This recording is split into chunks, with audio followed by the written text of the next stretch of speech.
benepisyo ng pagkain ng baga? Actually, ma'am, parang practical lang po kasi pwede siyang ulamin, pwede pong papakin, saka pwede na rin pong pulutan. Okay, ikaw na lang, ah. Hindi pa ako nakatry, but Apa. tingnan natin, ano ang mga ingredients? Unang-una po yung oil po natin, tapos toyo, suka, yung ano po natin, luya, laurel, bawang sibuyas, asin po, tsaka asukal, tsaka po paminta. Kailangan, brown sugar. Brown sugar po kasi yung lasa po ng brown sugar para talagang caramel po, di ba? Para ganun, Okay. umapit po yung lasa. Alright, okay. So, saan ka bumibili ng baga? Sa Divisoria po. Divisoria. Apa. Paano mo alam na fresh pa? Yung pag pumunta po kami doon, bagong luto, ma'am, bagong kulo po siya, bagong laga, mainit pa. Nilalaga na kaagad. Okay, let's start. Unahin po natin yung bawang po natin. Igigisa lang po lang natin siya sa Ay, bawang. magaling ako maghalo. Sige pa. Okay. Hindi mo sinusunog ang... Hindi po, yung bawang po. mo. Okay, go. Tapos yung sibuyas po natin. Ang Pilipino talaga, no? Staple talaga itong basic step 1. Gisa. Gisa, di ba? Tapos Okay. sunod po natin yung luya. Ito po kasing luya ang nakakapagpatanggal po ng lansa ng baga. Okay lang ba yung ganyan na o minamadali natin? Hindi naman po. Okay lang na po talaga siya yan, kasi i-adobo po natin siya, mami. Pakukuluan pa. Ayan po. So eto na. Na po, yung baga na po.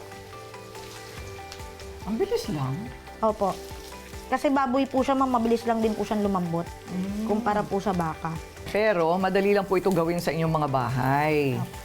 Ayan. Tapos- Marami pa bang bumibili sa Quiapo? Marami pa po, ma'am. Tsaka sa Fusion Alley po, talagang pila po lagi kami araw-araw. Totoo. Everyday po, minimum 150 kilos po kami. Magkano ang kita?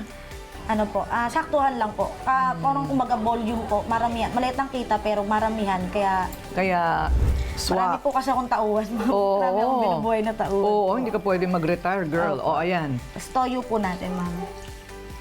Ayun, toyo na. Tsaka yung suka po. Actually, hindi po ako naglalagay ng tubig kasi para po mas malasa po. Tapos yan po, antayin natin siyang kumulo. Tapos yung pantimpla po natin.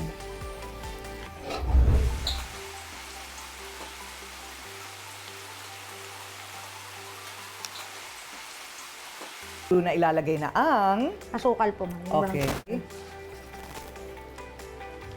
Tapos yung asin po natin. And yung Talagang ano, no? Uwi-uwido lang eh. paminta tsaka laurel po.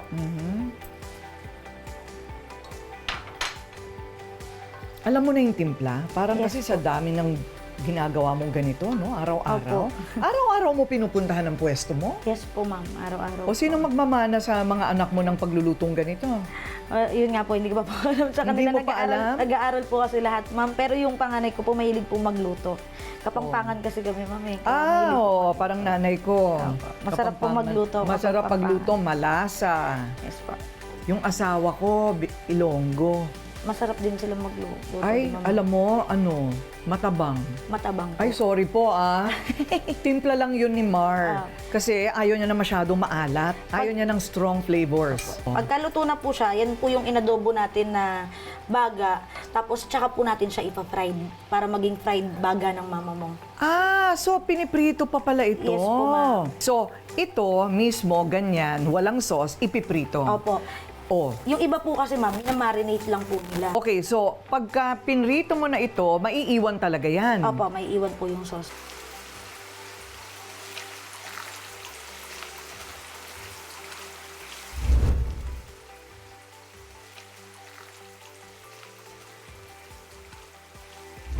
At ang aming finished product, eto na! Tcharan! Ang sarap sa kanin. Masarap din ganyan na lang para wag kayong tumaba. Hindi ba? Healthy pa rin siya kung walang kanin. Opo, kasi walang carbohydrate. Walang carbohydrates, di ba? So, ihain na yan itong baga ng baboy mula sa baga ng Mama mo! mama mo.